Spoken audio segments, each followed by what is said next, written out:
trustees of the Alabama Community College System to order. I welcome each and every one of you here. This meeting is a culmination of much hard work by the Chancellor and his staff, and the presidents and their staff, some projects of which they've had under consideration for many, many months, maybe even longer. So it doesn't just all come together at one time, even though our meetings tend to go very smoothly most of the time.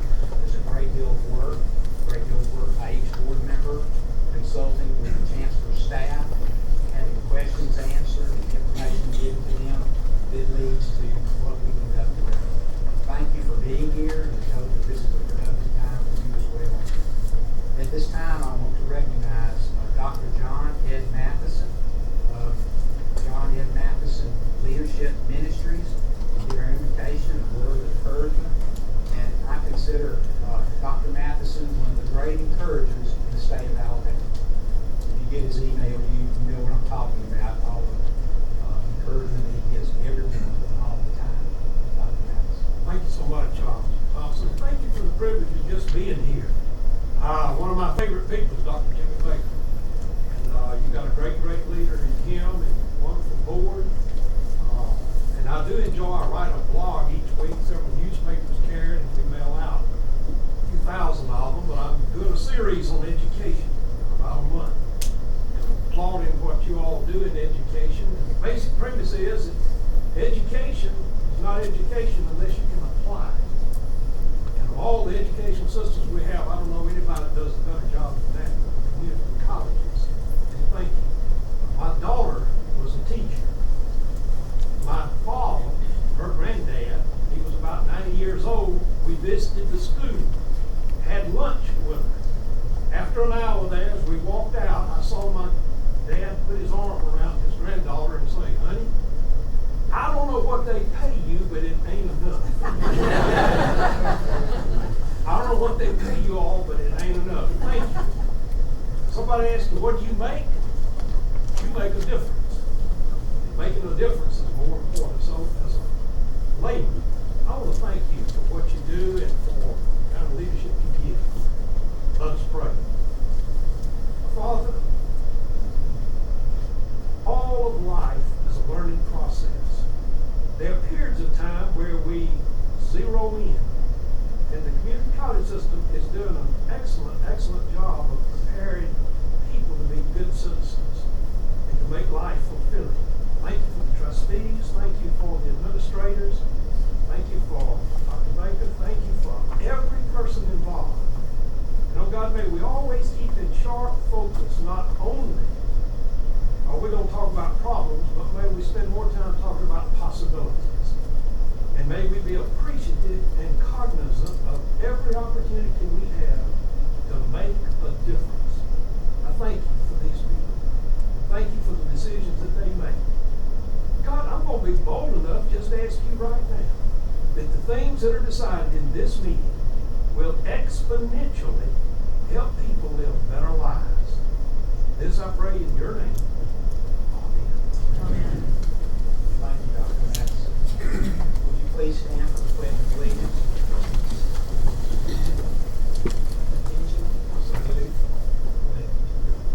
Pledge allegiance to the flag of the United States of America and to the republic for which it stands, one nation, under God, indivisible, with liberty and justice for all.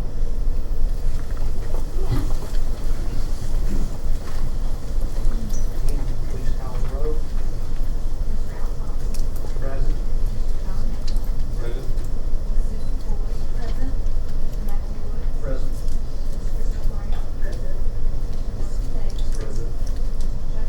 Present. Present.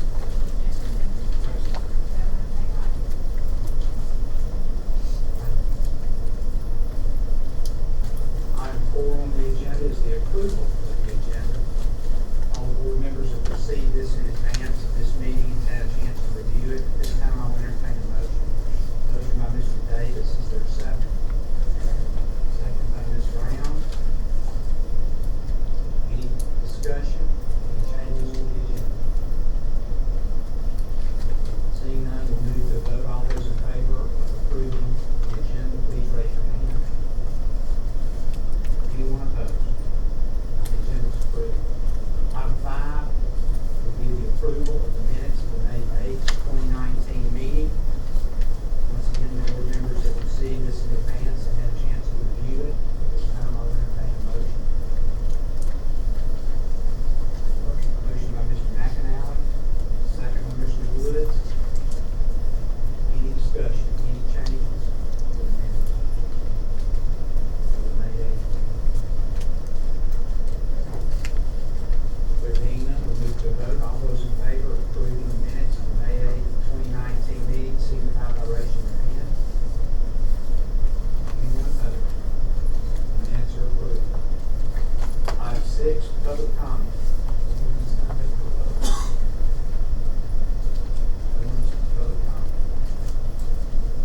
stated, at this time, I'll entertain a motion. Please bring the bill. Motion by Mr. Davis, second by Mr. McAllen. Any more discussion? Just appreciate Ed Watley going and making a trip to take a look and the feedback that he provided very much. So thank you. Appreciate that also, and analysis, ROI information that David helped us gather. All of this really was, I think, a top level assessment of the project. And we got all the data able to make a clear decision. Really appreciate the effort to do that. It really demonstrates a beautiful relationship between the foundation and the college too. I really appreciate the way they work together. Thank you, President Lydell, for your work on this and all the good information. Any other comments? If not, we move to vote. All those in favor of approving the lease agreement with Willie D. Wallace Community College, signify by raising your hand. Anyone opposed? Motion carries. Item 8A6, bookstore operation agreement. Paul. Thinking of where I stand on this. Higher education group at Belleville State Community College. At this time, I'll entertain a motion. Motion by Mr. Woods, second by Mr. Smith. Any discussion? Thank you for your comments. Well said. Mr. Chairman, I'd just like to say again, we asked for a lot of information on this, and we asked Mr. O'Brien for additional information on what the other schools who have engaged in these contracts are doing and what they're finding. And appreciate the president providing that and providing it in fairly short order. I think it's, anytime we can look at a different business model, and the world's changing. We're selling a lot of electronic books. Revenue is going to be down, and expenses really are not going to change in our current bookstore. So I appreciate very much the creative way that you're looking at doing this. I think we have 4 or 5 of our schools that have gone in this direction, and I encourage all of you presidents to take a look at it. Mr. O'Brien has a lot of good information to help you understand what the trends are. Yes, sir. I also like to thank feedback on that for the report that David put together concerning bookstore operations across the system. Echo that. Any other discussion, comments? Seeing none, we'll call the question. All those in favor of approving the bookstore operation agreement at Belleville State Community College, signify by raising your hand. Anyone opposed? Motion carries. Section 9, personnel. Charlotte.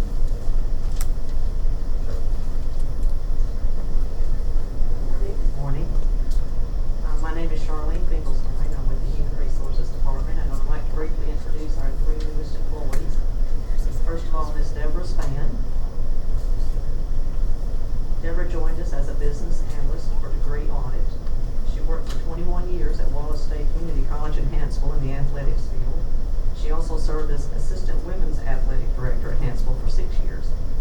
She served for 6 years as a scribe for degree work, and she's a former Chancellor's Award recipient. So welcome, Ms. Deborah.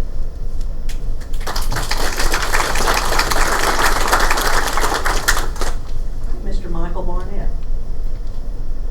Michael joined us as the Career and Technical Education Coordinator. He has 20 years of experience in manufacturing with Albany International, where he served as a team leader, a department manager, and quality manager. He also recently served for 10 years as an instructor at Trentham State Community College in the Automotive Manufacturing Technology Center. Thank you, Michael. And Mr. Kenneth Kirkland. Kenneth joined us recently as the Director of Health Programs. He has 8 years of experience as a paramedic and a registered nurse.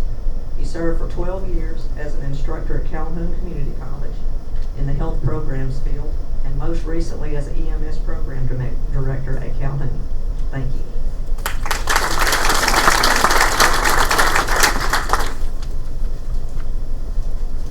Chancellor's report. I'd like to ask the room if you would go to the mic and, we just say the legislature just doing something.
pre-K, and a couple of universities. That was one of the largest year-over-year percentage increases that anyone received in the budget, so we're very pleased with that.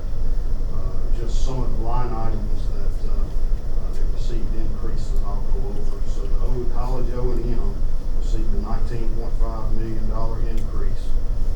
This includes $6 million that was restored in the final version, in the version that passed the House.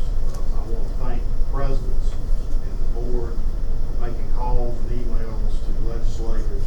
Your voices were heard, and like I said, the majority of those funds were restored in the final version of the budget, so we're very pleased with that.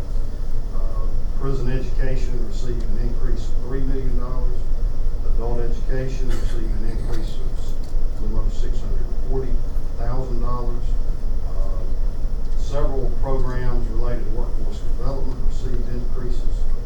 The Alabama Technology Network received a little over $250,000 increase. The industry certification initiatives line item, which is really the big pot of workforce funds, received a $1.3 million increase. Dual enrollment, which is something that we highlighted as a priority. The budget chairs received a $2.5 million increase.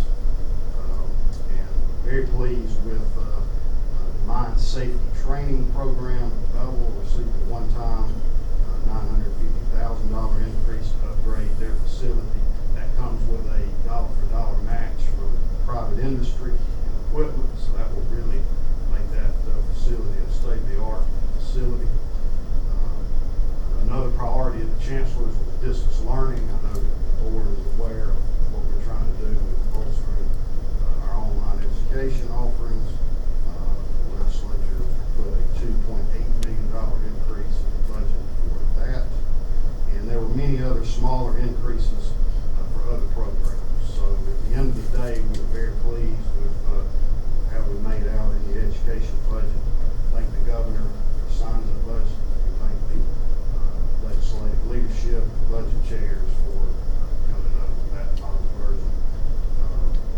There's also, and I want to mention this, there's a new appropriation under 8 for deferred maintenance grants. So these are funds that the colleges will be able to apply for in the new fiscal year of next year. That may help with some deferred maintenance needs at the colleges. Budget also includes a 4% pay raise for K-12 and community college employees. So all in all, really good budget package this year for us. Now that the budget is signed, of course the next step will be to determine the allocations for each college. We would expect that those calculations would be likely to be before the board for your approval, possibly next month's board meeting. And very briefly, I wanted to mention a few other pieces of legislation that passed. For colleges that have CDL truck driving programs, there were 2 pieces of legislation that passed. One would allow 18 to 21-year-olds to obtain a CDL for intrastate travel within the state. That's a new law, so that might increase interest from 18 to 21-year-olds.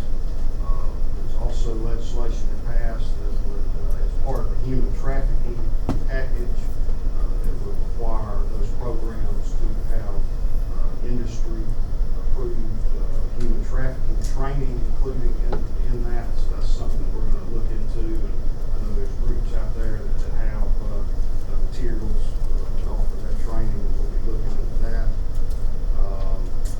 For those that have construction trade programs, there's a new law that passed. The Alabama Home Builders Licensure Board will now oversee a new grant program. The community college system has appointments to that advisory board that will make a lot of those decisions. So that might be some grant funding opportunities there for those colleges.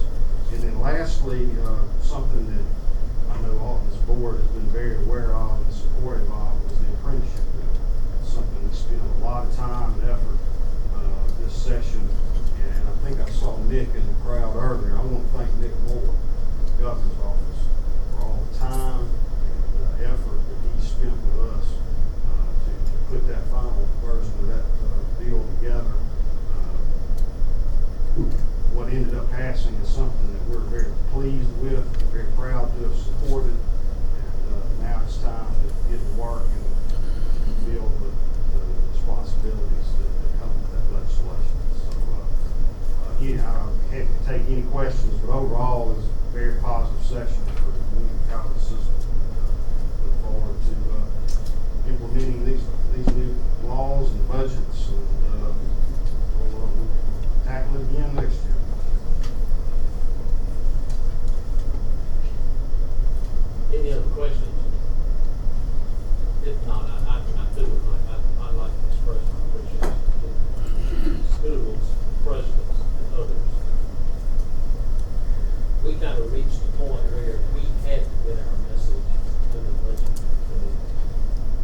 guys of chocolate and many people participating and enjoying the chocolate, but this has been a sugar supply of a years-long effort. I think without the efforts of our schools, and I reiterate what Chancellor Baker said, we would not be where we are today. So I'm going to just give you a brief update on where we are on things. We have some really good news. Last week we went live with financial aid. So we have students starting in that process. There will be several stages to this, but for cohort 1, they are using the system. We had a couple little bumps last week that we worked through with our technical team and our solution partners. Work through those. We will continue to do that, but I thought that was huge news, and thank you to all the presidents that sit and had their staffs to participate in this, because we could not have done it without them. We're continuing with data conversion as well, making sure that all the information from the old systems get into the new environment. That is in the final stages as we speak. Our budget continues to be on track for about 50% for our project. Starting this week, and actually it's happening today, we're doing our first round of testing of registration in our new environment. So we hope to hear some good news later today on how that progresses. We expect we'll probably find some things we need to tweak, but that's why we do this. We'll do testing this week and then again in 2 weeks. So that is progressing as expected. The other piece I want to talk about is registration and working with our Elution partners, making sure that our performance on our website where the students will register is ready for the volume of students we're going to have. So that is a daily conversation with our partner. Elution has been working very hard to make sure that we're prepared for that registration load. Payroll, I know that's a critical piece to every school. We are continuing to do payroll processing where it's a parallel testing. We did some a few weeks ago. We'll do some more next week. So that's progressing as well. Communication, we're continuing to communicate. I think I sent out to you guys last week monthly update that I send to a lot of the institutions, and we're also working, our communication marketing group is communicating and working with the marketing people at the schools, making sure that we have a unified and consistent message that we send out to our students. Reporting is another piece that is critical, and it is one of the major drivers to this project. We have asked each of the functional teams to come up with a list of reports, their top 10 reports. Those will be ready for our July 1 date. We will continue to grow, and this is more heads up for presidents that are here too.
really will be short. Good morning, everyone.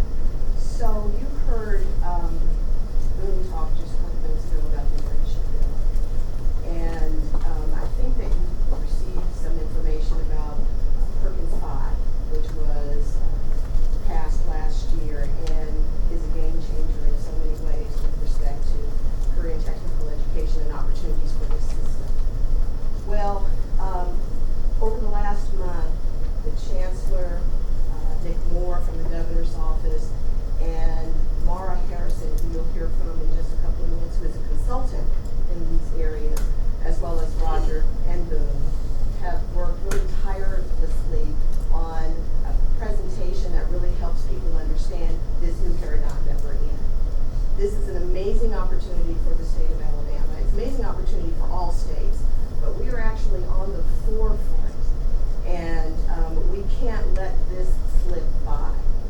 So over the next several months, both Nick and Mara and Jeff Lynn will be out talking to stakeholder groups as well as individuals from our colleges who will be contacting point people regarding these new changes and what is going to be expected of us. A couple of weeks ago, Mara and Nick presented internally to our staff, and in 2 days they'll do a part 2 of that kind of update.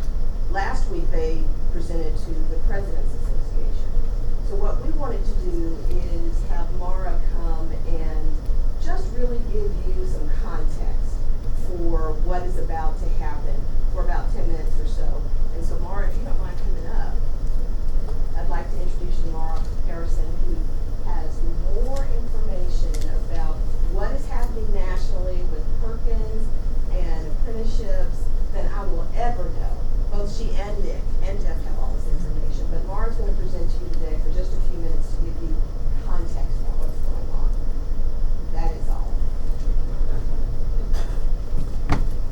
She may be passing,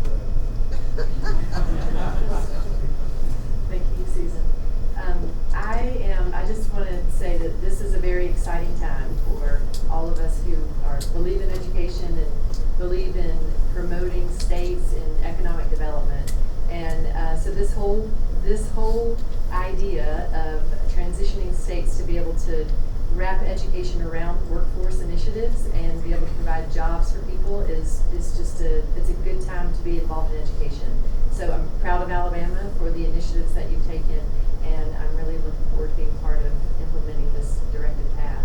I'm just going to start by briefly saying that this is a federal incentive that we have a current president who is very interested in economic gains for the country, and this is not new. Obviously, this is something that has been on the forefront of many of our leaders for a long time, but the president in this past year has taken some extra strides to be able to make sure that we align education with workforce needs.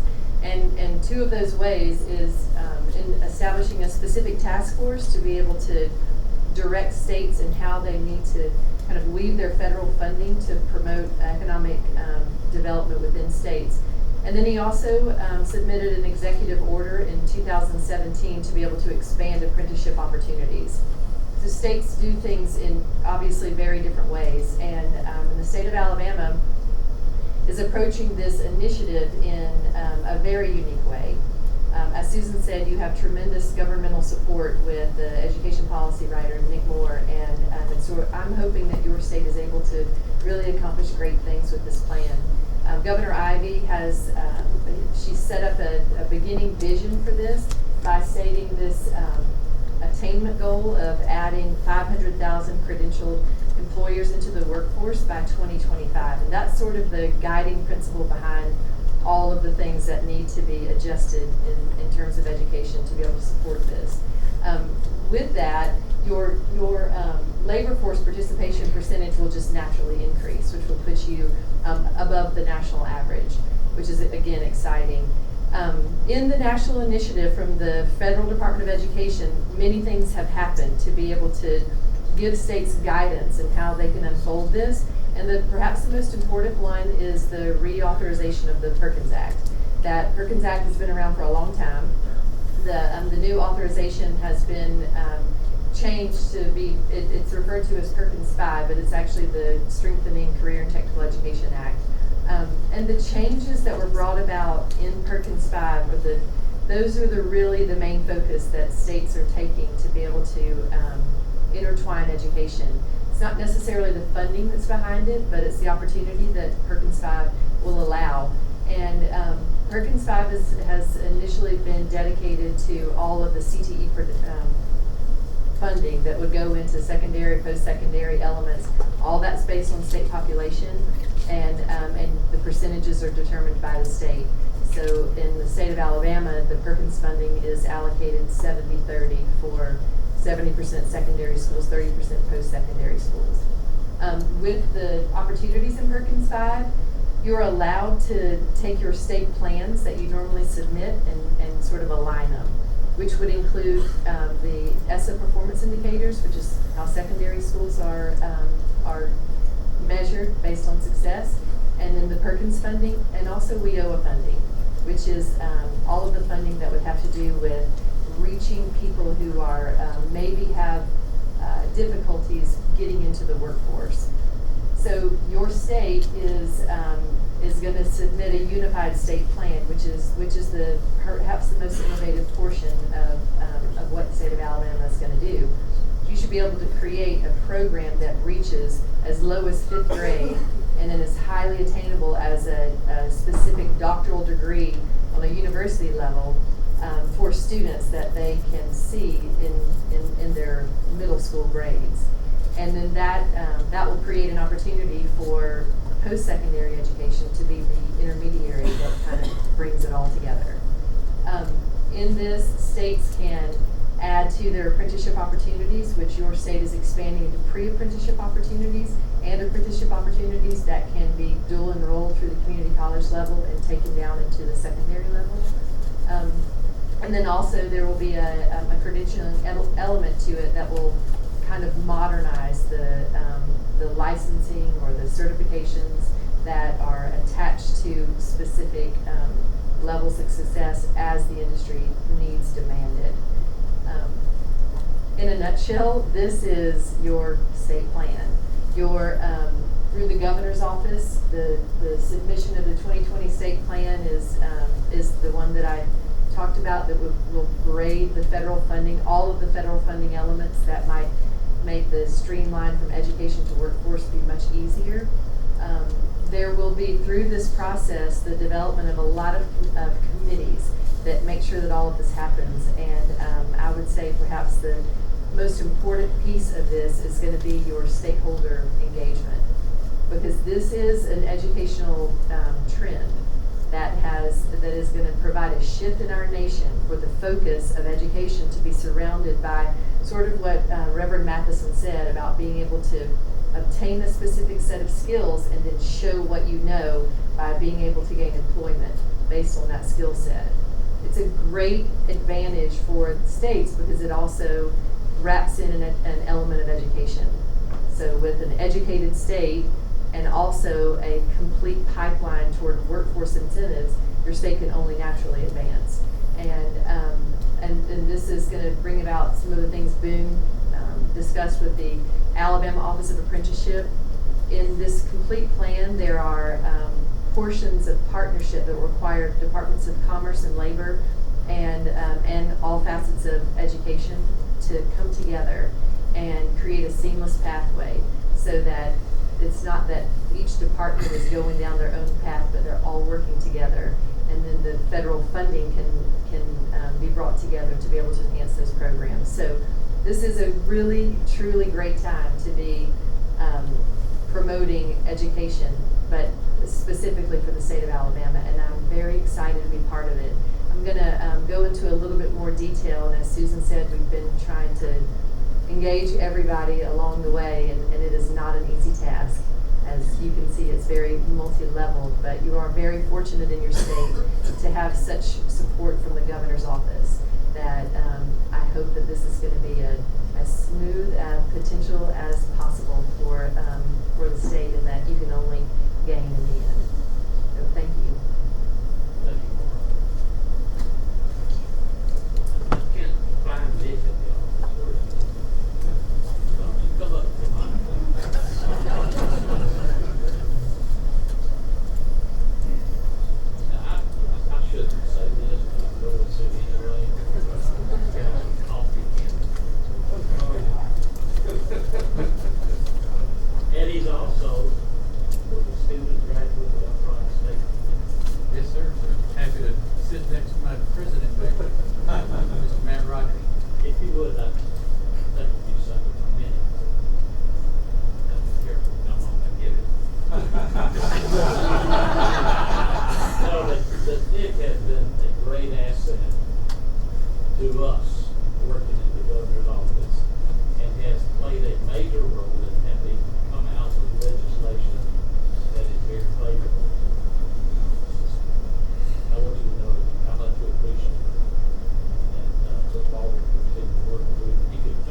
30-year-old whippersnapper like me, with the first time up at bat in the legislative session, sometimes you can stub your toe a few times. So I thank you for your grace and willingness to work with us through some of these issues that have come up. But I would say thank you as well to the board and each of you as I've gotten to know you in the past 2 years, and appreciate your mentorship greatly.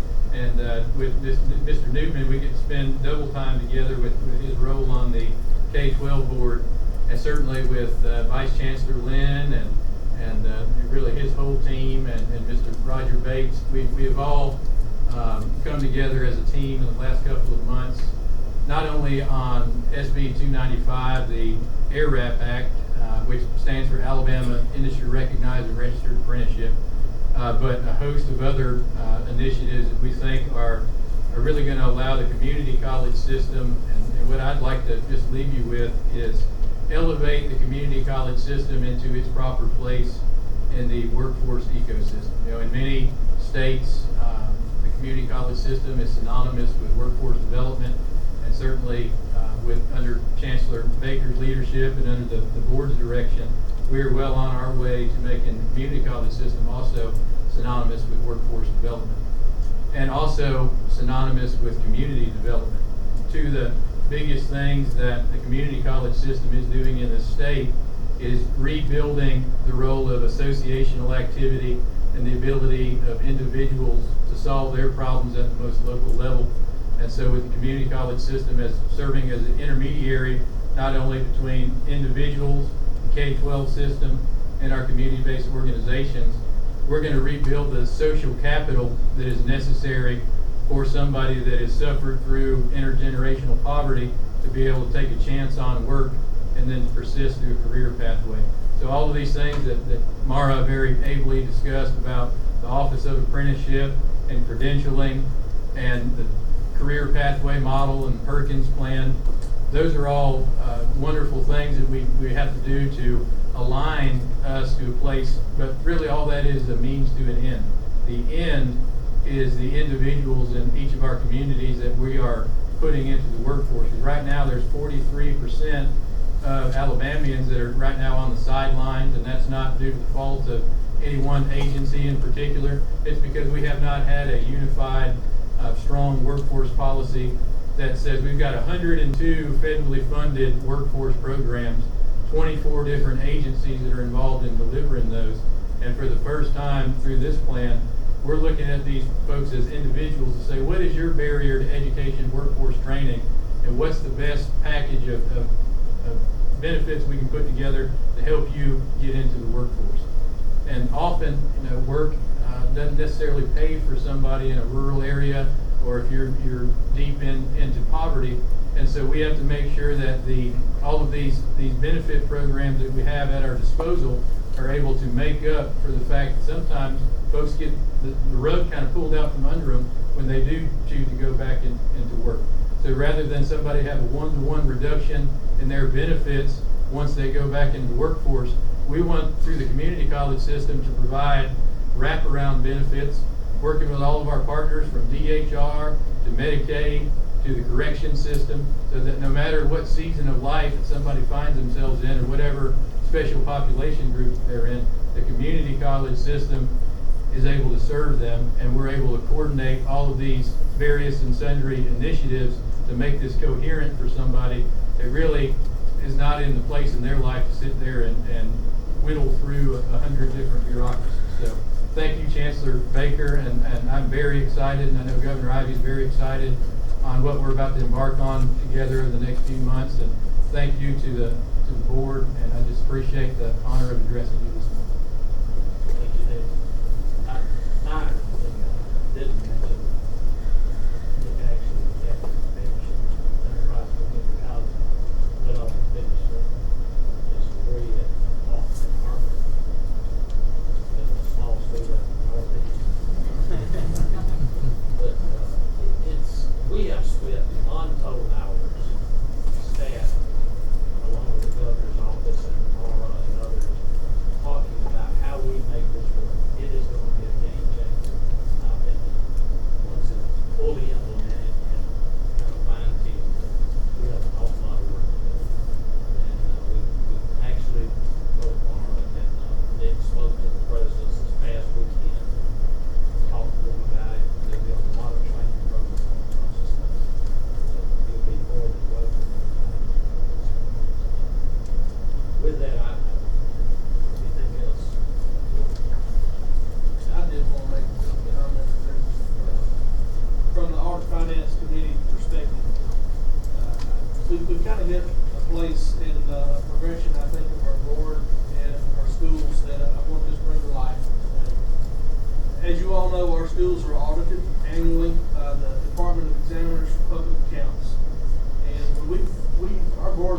proceeded 4 years ago, one of the first things that our committee began to get into was to look at all these audits. And at the time, there was not adequate numbers of staff able to even review, at the time, 26 audits, or 27 audits that we were getting.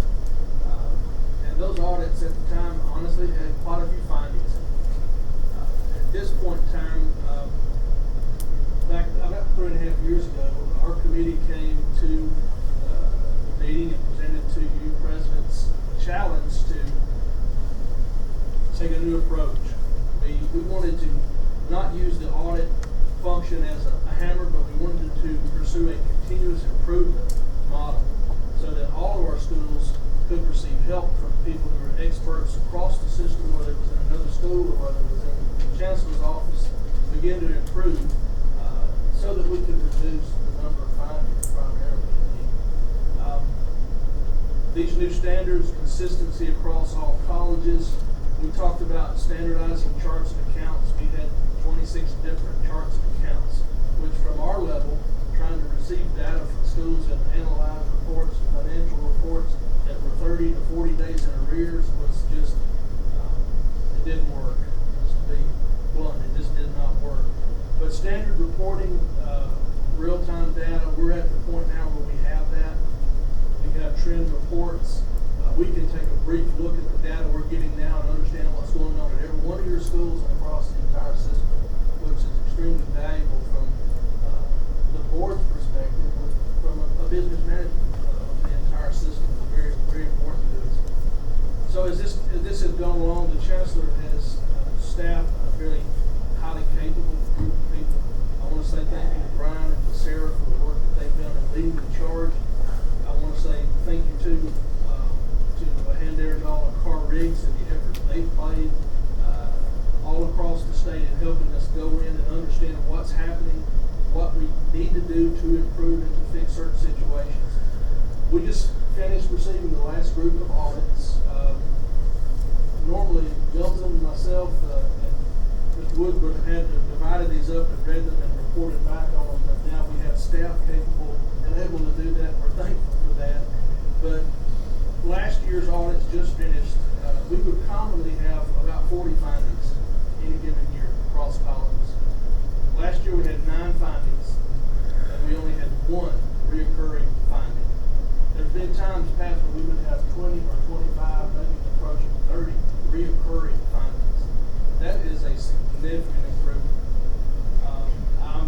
I'm thrilled about that. I want to say thank you to our presidents and our CFOs, because we realize you've done the heavy lifting and correcting systems and standardizing systems to make this work. ERP system that we began to push a few years ago to, the data that you're now going to be able to upload in this system is going to be good